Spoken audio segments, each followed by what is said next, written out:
વાગરા વિલાયતની સીમા આવેલ તળાવમાં યુવકનું ડૂબી જવાથી કરુણ મોત. પોલીસે અકસ્માત મોતનો ગુનો નોંધ્યો. વાગરા તાલુકાના વિલાયત ગામની સીમા આવેલા તળાવમાં એક યુવાનનું ડૂબી જવાથી કરુણ મોત નિપજતા સમગ્ર વિસ્તારમાં શોકની લાગણી પ્રસરી ગઈ હતી. પ્રાપ્ત વિગતો અનુસાર નવીનગરી ભેળશ્યામ વિસ્તારમાં રહેવાસી અને મજૂરી કામ કરતા દિનેશભાઈ નરસિંહભાઈ રાઠોડ ઉંમર વર્ષ 38 જેઓ વિલાયત ગામની સીમા આવેલા તળાવ પાસે ગયા હતા. પ્રાથમિક તપાસમાં સામે આવ્યું છે કે તેઓ તળાવનું પાણી પીવા માટે ગયા હતા, પરંતુ તે દરમિયાન તેમનો પગ લપસી જતા તળાવમાં પડી ગયા હતા.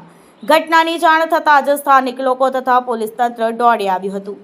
બાદમાં તળાવમાંથી મૃતદેહ બહાર કાઢવામાં કાયદેસરની કાર્યવાહી હાથ ધરવામાં આવી હતી.